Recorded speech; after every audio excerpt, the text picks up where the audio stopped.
It's unbeatable. Welcome back to another video, and today I want to talk about the G.I. Joe Classified Series Cobra Dreadnok Torch. Now, I've been waiting for this guy for a while, and you guys know how much I love my Dreadnoks, man. All right, so we have Buzzer, we have Ripper, and now finally we have Torch. Now, he came in, and yeah, I sat on him for a week. I'm not going to lie to you guys. I sat on him for a week because I was busy doing the M. Bison, the Dalsim, and the Turtles.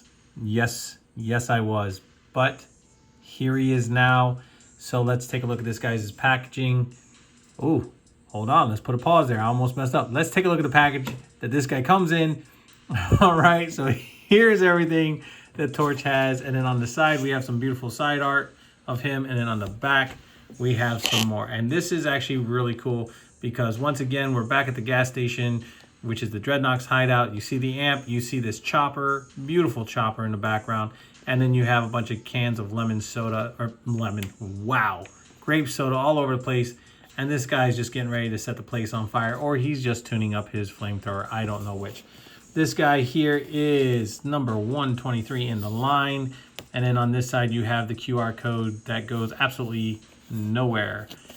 All right, so let's get Torch out of this box and let's talk about him. All right, so now that we have Torch out of his packaging, here he is in all his glory. And let me tell you something, just real quick.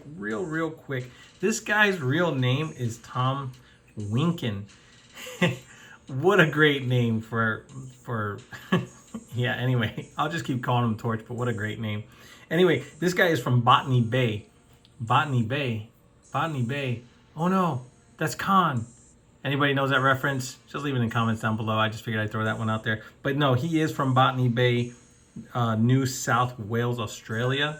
And this guy here, look, he's not the smartest, tool in the tool shed or, the sharpest knife in the drawer. Let me tell you that much. But let me tell you, he is a hell of a mechanic. This guy repaired all of their vehicles, when it came down to their motorcycles and stuff like that. This guy literally made his torch, right, out of a acetylene torch, at least the original one. So that's the way it looked in the original. It was smaller. This one here is more revamped, more whatever, which we will get into and we'll take a look at. But this guy here always reminds me of the lead singer of Motorhead. And if you guys don't know what he looks like, check him out. But this guy always reminds me of that lead singer of Motorhead or a relative of Wolverine's. I mean, he could pass. He could literally pass as Wolverine if he wanted to. Just get rid of the mustache. Get rid of that bandana. I'm telling you, he probably could. Anyway, enough of that nonsense. Let's just take a look at the sculpt real quick.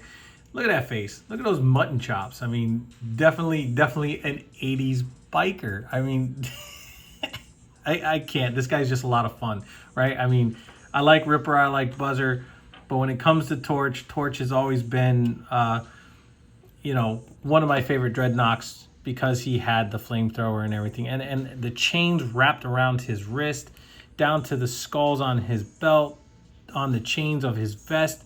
He's got the Stone Cold Steve Austin look going on, which he's always had way before Stone Cold ever used it. And then he's got his skull necklace there, along with his studded choker. And then, of course, he has his studded bicep band. Sorry about that. Let me get back to you 1 second. All right, sorry about that. That was an important call that I had to take. Anyway, like I was saying, the studded bicep right here, band on his arm, down to the chains on both of his arms, just wrapped around how they stay on there. I'm still up in the air on these flame tattoos on his forearms. I mean, I get it, but is it really needed? I'm not saying that it was bad for what they've done or whatever the case is. But yes, I think that maybe they'll grow on me as we go a little bit further down the line on this, but I will definitely take a better look at it because I just opened them up and they do look somewhat, but I'm still on the fence. Flames on his back of his jeans. He's got the studs on the back of his vest, and then down to his jeans, down to his biker boots, which we've seen these before with Dr. Mindbender. I like the fact that they gave him double holsters, which is fabulous because he does come with 2 sets of pistols. I do like the fact that they gave the bands a little bit of a leathery look here on the holsters and then right here as well. They didn't paint in any of the buckles or anything like that. And listen, it's not a make or break type deal thing, but yet they're still there and they did a great job with it. So with that being said, let's get into taking a look at Torch's accessories, and then we will get on with the rest of this review. Starting off with his accessories, we have 2 of his 9mm pistols, and boy, let me tell you, these bad boys look like those guns from the Punisher movie, where his dad said he filed down the firing pin or whatever the case is, and he goes, now they're nail drivers. That's what these bad boys look like.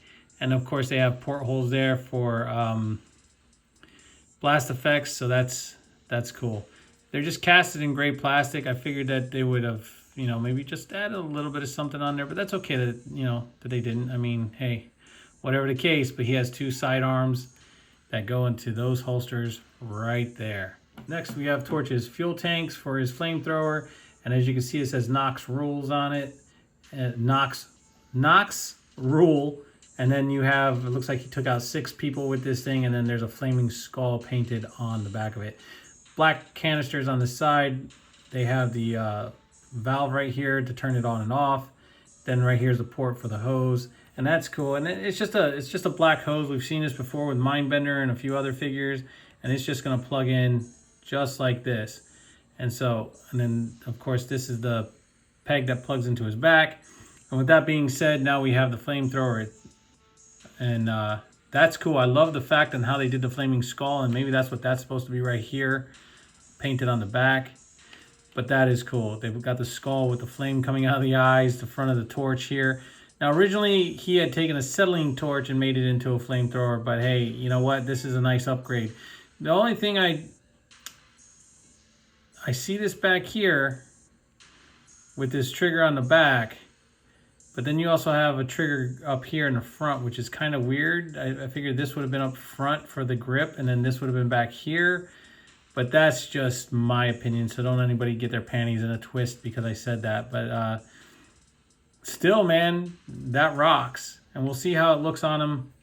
And then once again, you just take this and you just plug this in here like so, right on that peg, and now you have the full flamethrower all put together.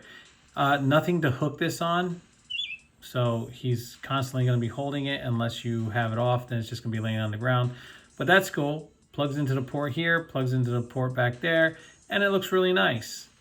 Next we have Torch's flame effects, and he comes with 3 different ones. So this is the really long napalmy one, and you're just going to take the peg and you're going to plug it right in. And I'm just going to go over a couple things once I'm done showing these off.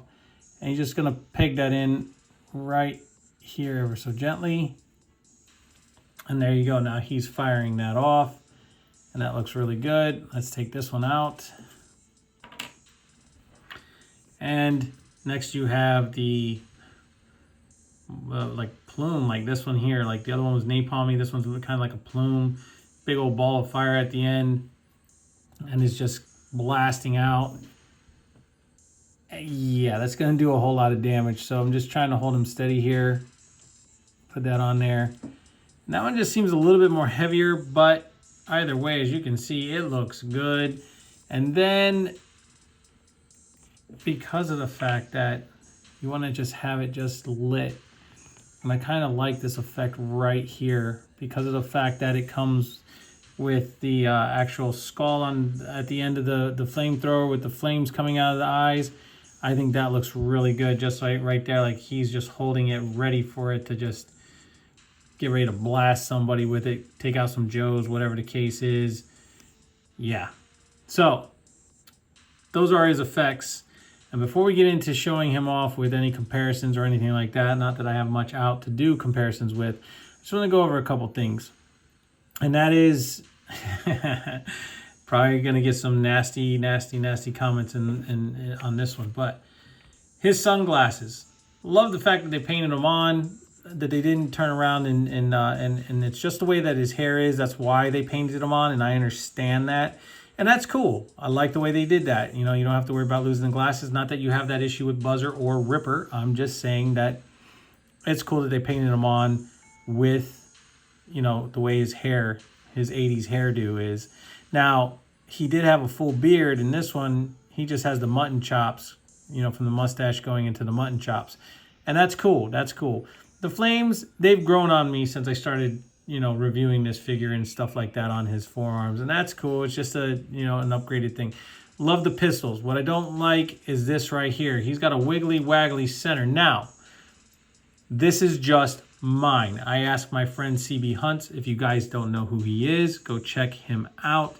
His name is CB Hunts. He does toy reviews and he does unboxings. Amazing, amazing, amazing content creator. Go check him out. I was talking to him earlier today and he was telling me how his does not have this wiggly waggliness in the torso here like mine does. His is actually fine. So maybe it's just mine. Maybe I just got the bad luck of the draw. I'm not bashing anybody on it. I'm just saying that this is the way mine is. And it doesn't make or break the bank. I still love this figure. I think they have done a fabulous job when it comes to these Dreadnoks that they have given us. So with that being said, I just want to let you guys know, if you do get one that's like this, well, it is what it is, because they're not all like that. And of course, this does peg into the back, as you can see. And my other mistake that I made, it actually stores right here at the bottom of the tanks. I know I said didn't have no place to store it, but yes, it does right down here at the bottom of the tanks. That's where you would store the actual flamethrower. The only other weird thing I have to say is, why is the trigger in the front? And I probably already mentioned that, but as I was trying to plug it into his hands, it was weird. I got it to work. And he has sword wielding hands too. His hands go vertical instead of horizontal. And, hey, that's cool. I'm not saying anything bad on that. I'm just stating to the fact that that's just awkward to me. It's just awkward. I mean, I got it to work. It's awkward. I looked at the box art and I see how he's actually holding it. I guess. I mean, as long as you can get it to work, as long as he can hold it, I mean, no harm, no foul when it comes to that right there. The wiggly waggliness is what gets me though when it comes to his diaphragm, his waist and stuff like that, him moving like that. Because then when I try to pose him or get him to stand up, it's very hard for me to do so because, well, he just doesn't want to stay where he's supposed to. But anyway, let's take a look at how he compares to some of his counterparts. All right, so here's how Torch compares to his counterparts, which is Ripper and Buzzer. Let me tell you something. So, so here you have Tom Winkin, Harry Nod, and Dick Blinken. Larry Hama, genius. That is so funny because, you have Winkin, Blinken, and Nod. Or you got Tom, Dick, and Harry. That's just absolutely hilarious. I just absolutely hilarious. But that's how he compares to his brother. And I didn't grab Zartan to bring him out to compare him to these guys, because I just wanted the original 3 Dreadnoks, which we have, and absolutely just amazing. They look fantastic with one another. I mean, from the smartest to the craziest to the mechanic, he's not the brightest, but yet they're all together and they are all ready to wreak havoc on G.I. Joe. So let me get these guys out of here and let me give you some final thoughts on this figure. Okay, so you see how he compared to his counterparts, and that's great. But as you can see, when it comes to the sunglasses on their faces, Ripper has his sides shaved, Buzzer has his hair slicked back, so they can do that. Where Torch, his hair comes down over his ears, so of course they painted him on. And that's awesome. These guys are just absolutely awesome. Yes, I have my little pet peeve with a couple here's and there's with the figure. It's not going to break the bank for me. It's not going to break the bank for anybody. If you're a fan of the Dreadnoks, you're going to love these guys, man. I'm not saying anything bad. And mine, that's just mine. Because like I said, my friend CB Hunt, his is not messed up. His is fine. Because I asked him, he said there's no issue. The cool thing is where Buzzer has his baseball bat with, that like circular saw blade on both sides, and he has his chainsaw. Torch has his flamethrower, 2 sidearms on his side. Ripper has his machine gun with his overgrown bayonet at the bottom, his jaws of life, and he has a sidearm, plus a knife. I mean, these guys are just ready to rock and roll and wreak havoc, like I said. No ands, ifs, or buts am I saying that these guys are bad. I love the Dreadnoks. I've always been a big fan of the Dreadnoks. I'm happy that they are here. So by all means, guys, if you can get your hands on this figure, and you probably can, there's not even an issue with getting this figure, to my understanding, pick him up. Even if you just want some crazy dudes with some crazy weapons that are really willing to make some anarchy out there, pick them up. I mean, biker gang or not, or working for Cobra or not, mercenaries, whatever the case, it makes no difference. These guys are worth picking up 110%. Wiggly waggly, not wiggly waggly, weird handle grip on flamethrowers, whatever. It's still worth it. So with that being said, guys, this is my review on the G.I. Joe Classified Series Cobra Dreadnok Torch, which he is number 123 in the line. I hope you guys enjoyed it. Please like, subscribe, share, leave a comment down below. Never miss out on anything. Hit that notification bell so you never miss out on anything new. Oh my God, I'm getting ahead of myself. And yeah, I'll catch you on the flippity flip.